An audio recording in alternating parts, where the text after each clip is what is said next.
Nah, anak-anak kita lanjut kembali ya. Nah, anak-anak bisa buka buku kalian itu masih di halaman 53. Kemudian kita di sini masih menentukan mana gagasan pokok dan mana gagasan pendukung dari bacaan teks Tari Pakarena yang sudah kita baca tadi ya. Nah, perhatikan di sini ya anak-anak.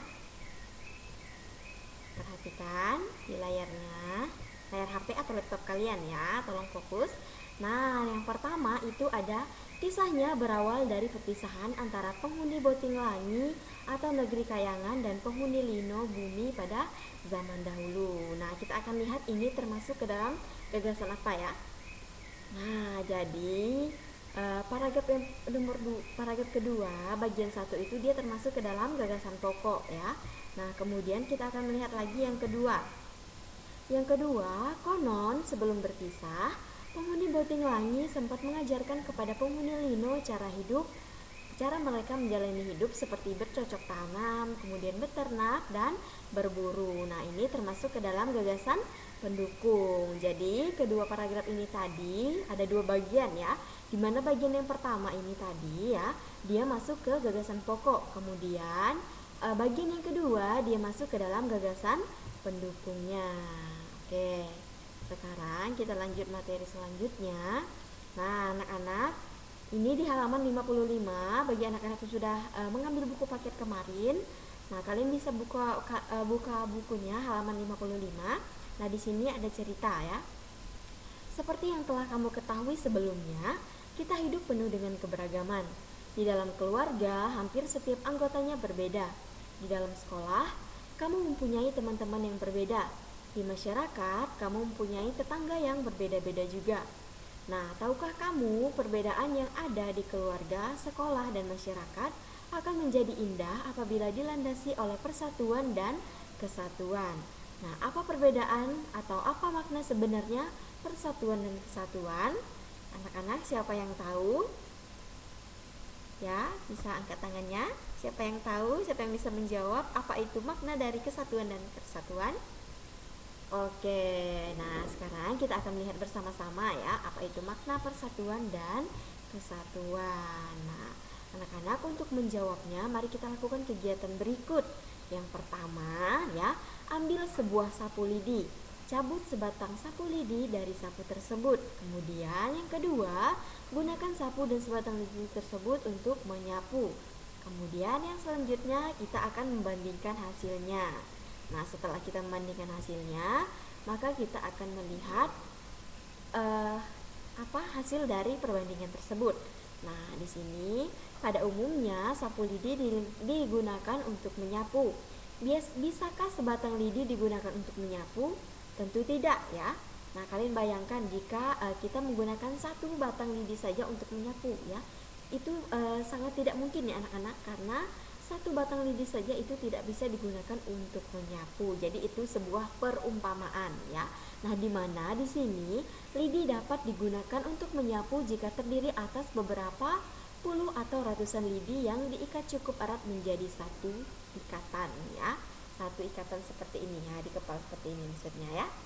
Nah, jadi dengan menyatukan lidi-lidi dalam satu ikatan akan tercipta kekuatan yang besar. Jadi, persatuan dan kesatuan dapat diartikan sebagai sebuah kesimpulan atau kumpulan bagian-bagian yang dipersatukan. Nah, hal itu merupakan bukti pentingnya kekompakan dan dalam mewujudkan persatuan. Nah, dengan demikian, persatuan tidak mementingkan kepentingan diri sendiri atau kelompok, tetapi lebih mengutamakan kepentingan umum. Jadi, ini adalah makna dari persatuan dan kesatuan. Jadi, dia diumpamakan dengan sapu lidi ya. Nah, jika kita ingin menyapu berarti kita tidak bisa menggunakan hanya satu sapu lidi saja, tetapi kita memerlukan puluhan bahkan ratusan sapu lidi yang diikat menjadi satu bagian untuk menyapu lantai ya. Jadi itu sebuah perumpamaan ya. Oke, paham ya anak-anak sampai di sini? Nah, untuk menjawabnya tadi ya, ini kita bandingkan hasilnya. Nah, ini adalah kesimpulan dari perbandingan sapu lidi yang sudah kita ambil tadi ya. Nah, ini kesimpulannya adalah bersatu membuat sebuah keluarga, masyarakat, dan bangsa menjadi kuat. Kemudian bersatu dan bekerja sama dapat memudahkan dan mempercepat pekerjaan kita sehari-hari ya. Jadi ketika pekerjaan itu dilakukan kita secara bersama-sama atau secara bergotong royong, maka pekerjaan tersebut akan terasa ringan dan akan cepat selesai ya. Nah, di sini kita akan melihat. Nah, di sini kita akan menemukan beberapa contoh lain dari sikap persatuan dan kesatuan dalam keberagaman ya. Di sini Ibu sudah siapkan